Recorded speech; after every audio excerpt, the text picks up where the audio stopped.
Hello students. तो आज हम लोग पढ़ेंगे एनिलीन में इलेक्ट्रोफिलिक सब्स्टिट्यूशन रिएक्शन। बहुत ही इंपॉर्टेंट है आपके एग्जामिनेशन के लिए, इसलिए पूरा वीडियो देखिए। Electrophilic substitution reaction of aniline में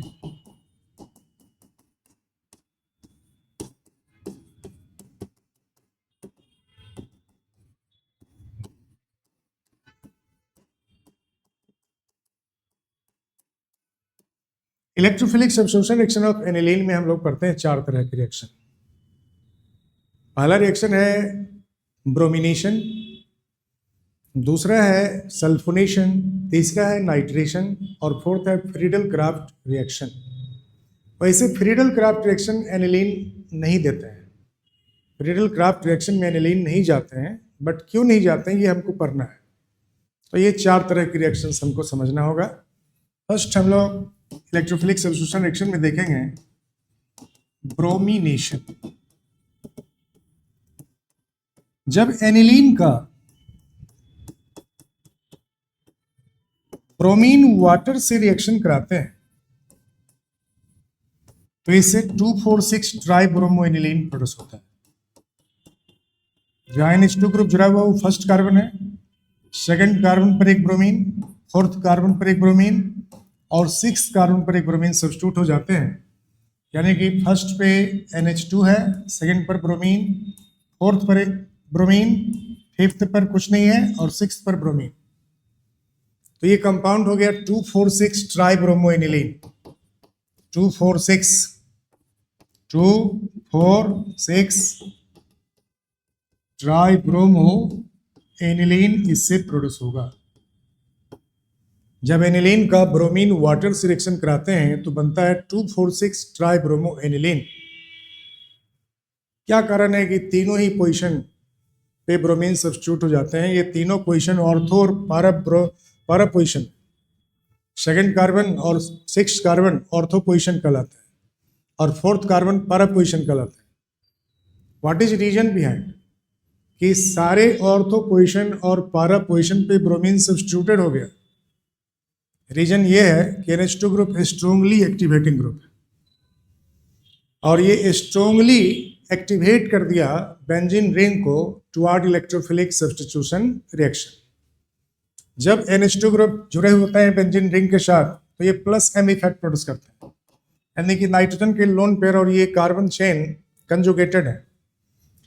डबल बॉन्ड और लोन पेयर के बीच में एक सिंगल बॉन्ड होने से कंजुगेटेड सिस्टम बन जाता है और जिस किसी भी ग्रुप का लोन पेयर बेंजीन रिंग के साथ में कंजुगेटेड होगा वो प्लस M इफेक्ट प्रोड्यूस करता है। जैसे फिनॉल में OH group plus M effect produce करता है, हेलोबेंजीन में halogen plus M effect produce करता है। ठीक उसी तरह से NH2 ग्रुप में नाइट्रोजन एटम के लोन पेयर जो हैं, नाइट्रोजन के पास जो लोन पेयर हैं वह इस डबल बॉन्ड के साथ में कंजुगेटेड हैं और ये भी प्लस M इफेक्ट प्रोड्यूस करता है।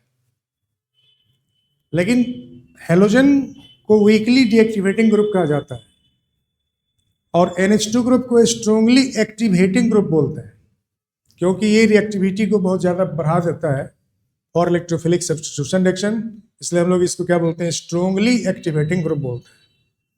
जो कंपाउंड यहाँ मिलता है 2,4,6 ट्राइब्रोमो एनिलीन, इस कंपाउंड का व्हाइट प्रेसिपिटेट ऑब्टेंड होता है, इसके व्हाइट PPT ऑब्टेंड होते हैं ड्यूरिंग ब्रोमिनेशन।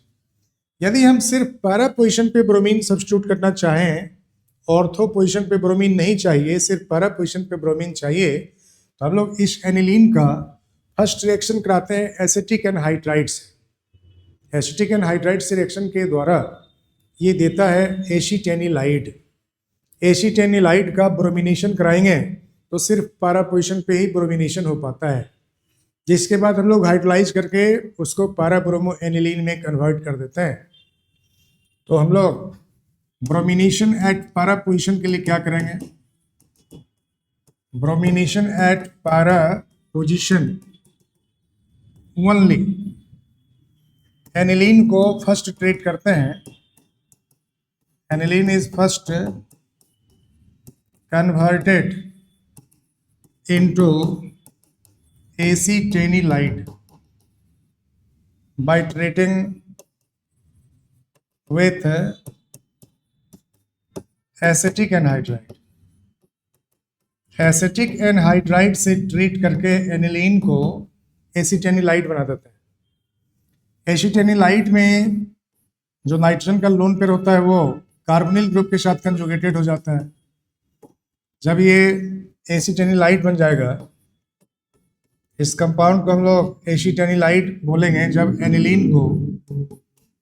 एनिलीन को ट्रीट करते हैं एसिटिक एनहाइड्राइड से CH3COO से जब ट्रीट करेंगे तो एनिलीन कन्वर्टेड हो जाएगा एसीटेनिलाइट। नाइट्रोजन से एक हाइड्रोजन लॉस हो जाएंगे तो NH बचेगा और यहाँ से CH3COO निकाल देंगे और इसके एक हाइड्रोजन के साथ में जोड़ के एसिटिक एसिड बना लेंगे। तो CH3COH ग्रुप यहाँ से निकल गया, बच गया CH3CO ग्रुप जो नाइट्रोजन पे जाके जुड़ जाएंगे। तो COCH3 ग्रुप इस पे जुड़ गया, इसी को बोलते हैं हम लोग एसीटेनिलाइट। अब यहाँ पे CO ग्रुप का जो पाई बॉन्ड है और नाइट्रोजन का जो लोन पेयर है ये कंजुगेटेड हो, तो ये लोन पेयर कभी इधर भी जाते हैं और कभी इस रिंग की तरफ भी आते हैं। दोनों ही तरफ लोन पेयर का डिलोकलाइज होने के कारण इसका जो एक्टिवेटिंग पावर है वो घट गया। अब एक्टिवेटिंग पावर कम हो जाने के कारण जब रिएक्शन कराते हैं ब्रोमीन के साथ तो सिर्फ पैरा पोजीशन पर ही ब्रोमीन रिएक्ट कर पाता है, ऑर्थो पोजीशन पर अभी ये रिएक्ट नहीं कर पाता है। ऑर्थो पोजीशन पर इतने बड़े ग्रुप जुड़ गए तो इतने लार्जर ग्रुप जो है ऑर्थो पोजीशन को थोड़ा क्राउड भी बना देते हैं, ऑर्थो पोजीशन को क्राउडेड कर देते हैं, तो ओनली पैरा पोजीशन पर ही ब्रोमीन सब्स्टिट्यूट कर पाता है। जब एसीटेनिलाइट का ब्रोमीन के साथ में रिएक्शन कराते हैं in acetic acid medium CH3COH medium में ब्रोमीन के साथ में रिएक्शन कराएंगे तो आपको यहाँ पर क्या मिल जाएगा, ये एसीटेनिलाइट का जो ग्रुप फॉर्म किया ये तो बना ही रहेगा। अब ओनली पैरा पोजीशन पे ब्रोमीन सब्स्टिट्यूट हो गए। अब इसको जब हम लोग हाइड्रोलाइज कर देंगे, हाइड्रोलाइज के लिए हम लोग एसिडिक मीडियम या अल्कलाइन मीडियम कोई भी यूज़ कर सकते हैं। आफ्टर हाइड्रोलाइसिस अब जो ये देगा ये फिर से NH2 ग्रुप फॉर्म कर लेंगे और एसिटिक एसिड यहाँ से निकल जाता है। Acetic acid as a by product यहाँ बन जाता है और पैरा ब्रोमो एनिलीन इससे प्रोड्यूस हो जाता है। जो कंपाउंड बना इस कंपाउंड को बोलते हैं पी ब्रोमो, पैरा पोजीशन पे ब्रोमो जुड़ गया, पैरा ब्रोमो एनिलीन हम लोग इस कंपाउंड को बोलते हैं। तो एनिलीन को फर्स्ट ट्रीट करते हैं एसिटिक एनहाइड्राइड से, ड्यूरिंग विच एसीटेनिलाइट इज फॉर्म। एसीटेनिलाइट में जो लोन पेयर है नाइट्रोजन के पास ये कार्बोनिल ग्रुप के साथ भी कंजुगेटेड है और बेंजीन रिंग से भी कंजुगेटेड है। मतलब ये लोन पेयर कभी बेंजीन रिंग में जाएगा, कभी कार्बोनिल ग्रुप की तरफ आएगा। तो ये अब कंप्लीटली बेंजीन रिंग की तरफ शिफ्ट नहीं करने के कारण अब ये उतना ज़्यादा एक्टिवेट नहीं कर पाते हैं रिंग को जितना कि एनिलीन में NH2 ग्रुप एक्टिवेट करता है। अब इसलिए एसीटेनिलाइट का रिएक्टिविटी घट गया ब्रोमीन के साथ में। अब ब्रोमीन के साथ जब हम लोग एसिटिक एसिड का रिएक्शन कराते हैं इस कंपाउंड से एसीटेनिलाइट से तो पैरा पोजीशन पे ब्रोमीन सब्स्टिट्यूट हो जाता है। इट मीन्स फोर्थ कार्बन पे ब्रोमीन सब्स्टिट्यूट हो जाता है, जिसको हम लोग हाइड्रोलाइज कर देंगे एसिडिक मीडियम या अल्कलाइन मीडियम में तो पैरा ब्रोमो एनिलीन में ये चेंज कर जाता है। तो ये तरीका है, हम लोग पैरा ब्रोमो एनिलीन इस तरह से बना सकते हैं। अदरवाइज जब ब्रोमीन वाटर दिया रहेगा तो सारे ऑर्थो और पैरा पोजीशन पे ब्रोमीन सब्स्टिट्यूटेड हो जाएंगे और 2,4,6 ट्राई ब्रोमो एनिलीन इससे प्रोड्यूस होगा। दूसरा रिएक्शन हम लोग देखते हैं सल्फोनेशन। सल्फोनेशन में ज्यूइटर आयन प्रोड्यूस होता है। सल्फोनेशन में हम लोग जब एनिलीन का रिएक्शन कराते हैं H2SO4 कंसंट्रेटेड के साथ, तो H2SO4 एक एसिड है और एनिलीन एक वीक बेस है। तो एसिड बेस रिएक्ट करेगा तो आप जानते हैं सॉल्ट बन जाएगा। एसिड H+ देगा और बेस H+ एक्सेप्ट करेगा क्योंकि NH2 पे लोन पेयर है और ये H+ NH2 के साथ जाके कंबाइंड हो जाएगा। तो H2SO4 से जो H+ प्रोड्यूस होगा ये H+ NH2 के साथ जाके कंबाइंड हो गया और NH3+ में चेंज कर गया। इससे बन गया एनिलीनियम और साथ में HSO4 माइनस। H2SO4 से जो H+ निकल रहा, H2SO4 से जो H+ आयनाइज हुआ तो क्या बचा इसमें HSO4 माइनस। तो जो कंपाउंड बनता है उससे बनते हैं, जो कंपाउंड जो बन रहा है इसको हम लोग क्या बोलते हैं, anilinium hydrogen sulphate.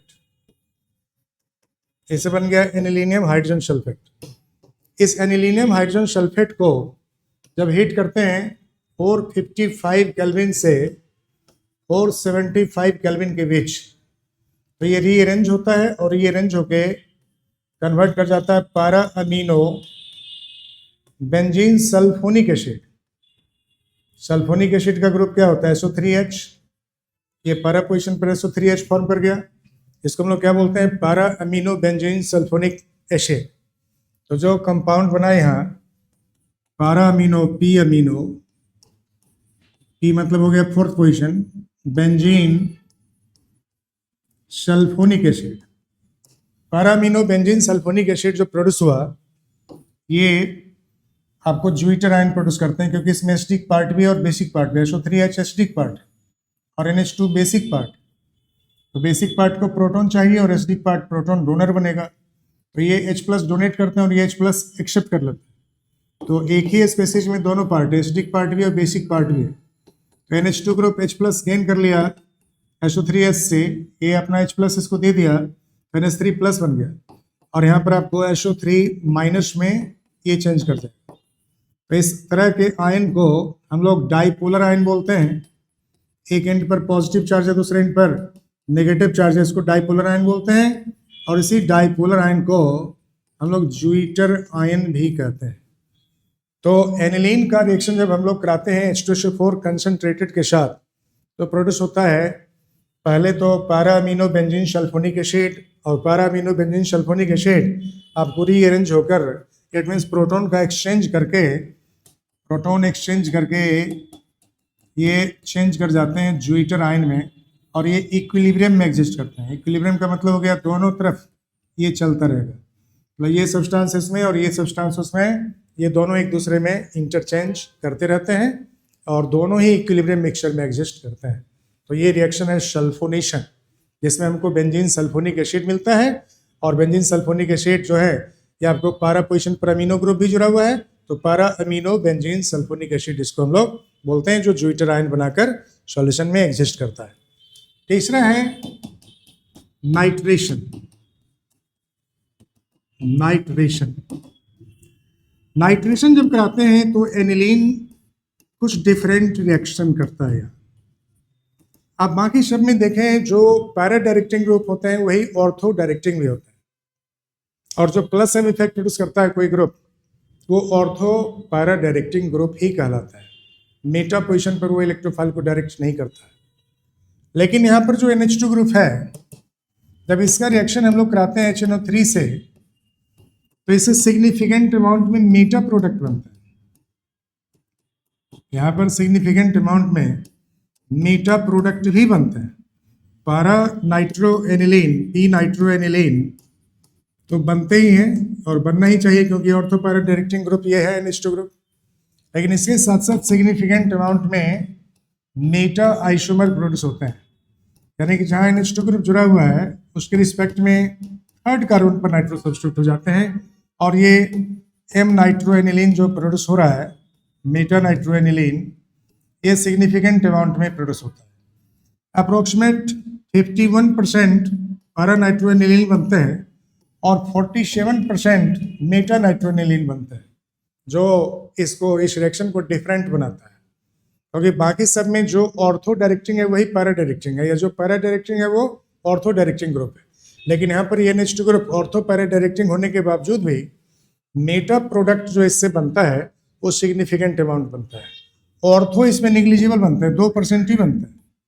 Ortho isomer जो बनता है इसका, ये मात्र 2% बनता है, ये मात्र 2% बनता है ऑर्थो प्रोडक्ट। इसको हम लोग क्या बोलेंगे? Ortho nitro aniline.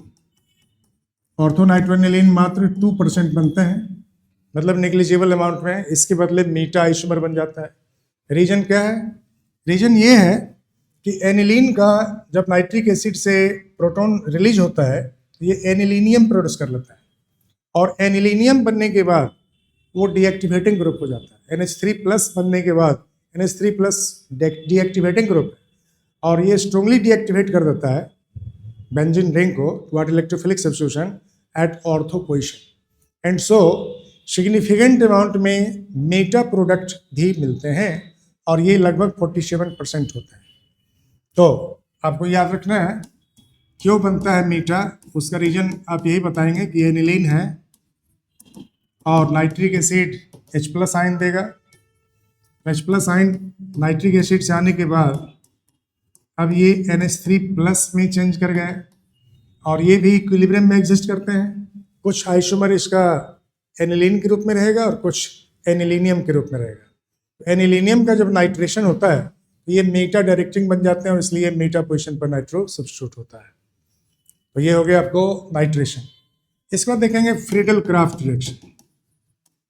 Friedel craft reaction, Friedel craft reaction में अल्काइलेशन और एसाइलेशन दो रिएक्शन आते हैं। ये ना तो अल्काइलेशन में जाता है और ना ही एसाइलेशन में जाता है। रीजन ये है कि एनिलीन एक बेस है, एनिलीन इज अ बेस, और जब फ्रीडल क्राफ्ट रिएक्शन में AlCl3 यूज करते हैं तो AlCl3 लुईस एसिड की तरह एक्ट करता है और AlCl3 कैटलिस्ट की तरह एक्ट नहीं करके लुईस एसिड बन जाता है और एनिलीन के साथ ही कंबाइन करके कम्प्लेक्स प्रोड्यूस कर लेता है। और जो कम्प्लेक्स बनते हैं एनिलीन के साथ में AlCl3 का, वह स्ट्रोंगली बेंजीन रिंग को डीएक्टिवेट कर देता है, जिस कारण से एनिलीन का रिएक्टिविटी फ्रीडल क्राफ्ट रिएक्शन में नहीं होता है। मतलब फ्रीडल क्राफ्ट रिएक्शन में जो अल्काइलेशन या एसाइलेशन होना चाहिए यह संभव नहीं हो पाता है। तो हम लोग यहाँ पर याद रखेंगे फ्रीडल क्राफ्ट रिएक्शन में फ्रीडल क्राफ्ट अल्काइलेशन और acylation is not possible. Why? Because aniline form complex, ये बोर्ड एग्जाम में क्वेश्चन आ सकता है, याद रखिएगा। Because aniline form complex with AlCl3 which strongly deactivate the ring toward the electrophilic substitution reaction। जो electrophilic substitution reaction को strongly deactivate कर देता है। फ्रीडल क्राफ्ट रिएक्शन में अल्काइलेशन और एसाइलेशन होते हैं और ये पॉसिबल नहीं है। क्यों पॉसिबल नहीं है? Because aniline form complex with AlCl3 which strongly deactivate the ring toward the electrophilic substitution reaction। अब यहाँ पर complex कैसे बनता है ये हम लोग दिखा देंगे। ये बेंजीन रिंग है और ये NH2 ग्रुप है, इसके पास एक लोन पेयर है और AlCl3 इलेक्ट्रॉन डिफिशिएंट मॉलिक्यूल होता है। इस AlCl3 के पास में इलेक्ट्रॉन की कमी है, मात्र 6 इलेक्ट्रॉन है, 3 बॉन्ड पेयर। ये नाइट्रोजन एटम इसको एक लोन पेयर डोनेट कर देता है और डोनेट करके अब AlCl3 के साथ में ये कम्प्लेक्स बना लेता है। और जब NH2 ग्रुप AlCl3 के साथ में कंबाइंड हो जाते हैं तो नाइट्रोजन पर पॉजिटिव चार्ज और एल्युमिनियम पे नेगेटिव चार्ज प्रोड्यूस होगा इस कम्प्लेक्स में। नाइट्रोजन पे पॉजिटिव चार्ज होने के बाद इसके स्ट्रोंगली इलेक्ट्रॉन विथड्राइंग नेचर बन जाते हैं। ये रिंग से इलेक्ट्रॉन को अपनी तरफ खींचता है, यानी कि रिंग में इलेक्ट्रॉन की डिफिशियंसी क्रिएट हो जाती है थोड़ी बहुत, और इसलिए जो रिएक्टिविटी होना चाहिए, अल्काइलेशन जो होना चाहिए या एसाइलेशन जो होना चाहिए, वो यहाँ पर अब पॉसिबल नहीं हो पाता है, ये संभव नहीं हो पाता है। तो जिन बच्चों ने सब्सक्राइब नहीं किया हमारे चैनल को कृपया सब्सक्राइब कर लें ताकि नेक्स्ट वीडियो भी आपको मिल पाएंगे। Thank you.